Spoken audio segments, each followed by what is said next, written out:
A young woman who lived alone was being troubled by a stalker. Someone had been through her garbage, and a man was often seen standing in front of her house, staring at it. However, what bothered the girl most were the silent phone calls. Every day someone called her and then said nothing when she picked up. One day, at the end of her rope, the woman answered the phone and started screaming. "Leave me alone, you pervert! I'm calling the police!" Silence briefly filled the air, and then she heard a low, deep voice on the other end of the phone. "I'll kill you." Then the phone hung up. Scared, the woman immediately called the police. The detective who listened to her story told her he would come around and place a trace on her phone. "If anything happens, I'll come right over," he told her, and then left. That night, the woman received another phone call as usual, only this time, it wasn't silent. A man was laughing on the other end. The girl, scared, wanted to hang up immediately, but she did her best to stay on the line so the police could trace it. The man continued to laugh. What felt like forever seemed to pass, and then the girl got a call on her cell phone. It was the detective.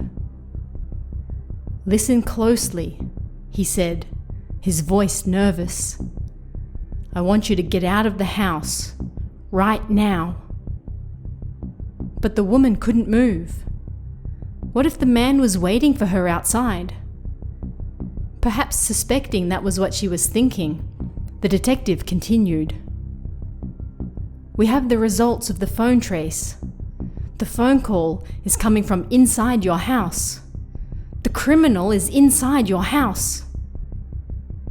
Surprised, the woman hung up and ran. She could still hear the man's laughter echoing throughout the house, even with the phone hung up.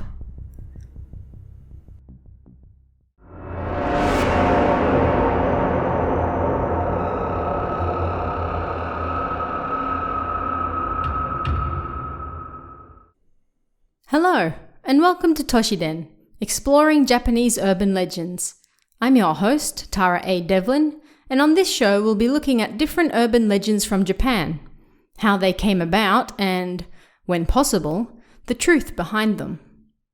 Don't forget to join our newsletter at kawabana.net/newsletter to keep up to date with the latest Japanese horror news and get exclusive stories each week.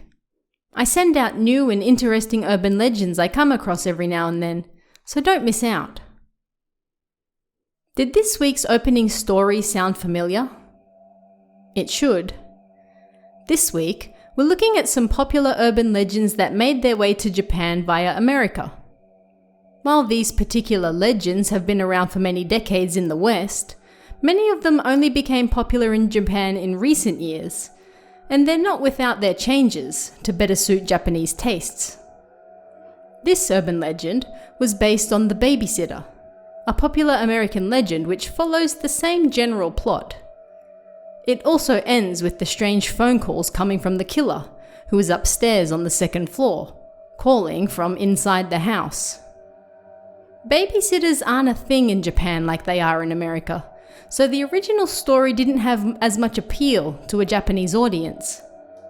By switching the babysitter to a regular young woman, and the criminal to a stalker, the story becomes more familiar for the Japanese to identify with, and once again, a legend is reborn.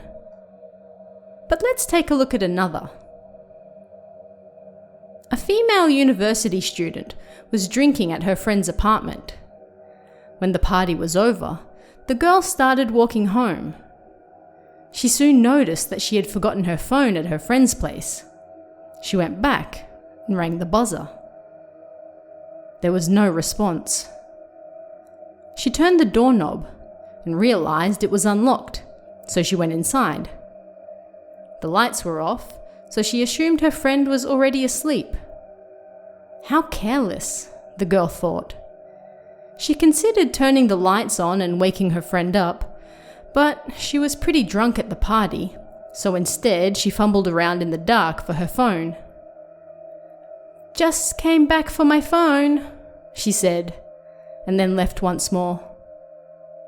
The next day, as the girl was passing by her friend's apartment once more, she noticed a large number of police officers outside. When the girl heard what was going on, she was shocked. Apparently, her friend had been murdered. Her apartment was a mess, and the police suspected it was a robbery. "If only I'd turned the lights on and woke her up to warn her to properly lock the door." The girl was filled with regret. She mentioned to one of the officers that she was in the apartment the night before. A detective then emerged and told her he had something he wanted her to see. "We found this message left inside the room. It's been troubling us. Do you by any chance happen to know anything about it?" The girl looked at the note, and her face went pale. "Aren't you glad you didn't turn on the lights?" The girl's friend was already dead when she returned to get her phone, and the murderer was hiding in the room with her. If she had turned on the lights, then... Can you guess this one? That's right. It's "glad you didn't turn on the light." Once again, this is a familiar American urban legend that's been slightly modified for a Japanese audience. While stories like this one, the phone call coming from within the house, and even the man under the bed have been around for quite some time, they are relatively recent stories to Japan. While America was developing a tradition of scary tales involving immediate, real-life threats, Japan was more focused on kaidan, or ghost stories. Kaidan went through a boom during the Edo period, and that continued well into the 20th century.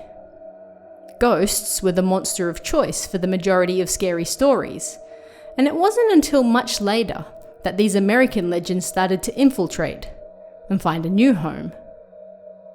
Some have suggested the reason these evil men were able to become popular in modern Japan was because of the growing crime rate and public unrest.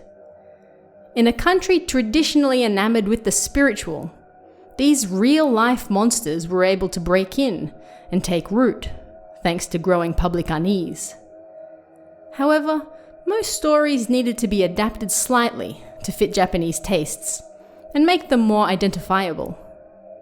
With the spread of the internet in the late 1990s and early 2000s, these stories became easy to copy, paste, and share with friends, becoming some of the earliest copypasters on the Japanese internet. These scary stories weren't the only ones to make it to Japan, however. Let's take a look at another.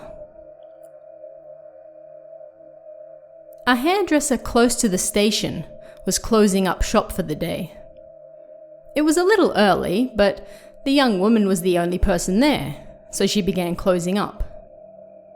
Right at that moment, a businessman burst into the store. The woman informed him that they were closing for the day, but the man said he had an important meeting the next day, and he needed his hair cut immediately. The hairdresser relented and covered the man in a sheet. She then went out the back to grab her tools. On her way back, the woman saw something unbelievable. The man's hand was moving frantically underneath the sheet near his crotch. The woman was alone and, suddenly fearful, she threw her tools at the back of the man's head. The man passed out, and the hairdresser fled to the nearby police box. The police accompanied her back to the store, and when they removed the sheet from the unconscious man, they discovered the man's glasses and handkerchief sitting beside him. The man had been cleaning his glasses. This one often goes by the name the hairdresser's error overseas, and it's believed this legend originated in the late 1970s. This is one of the few legends that made its way to Japanese shores and remained almost wholly unchanged.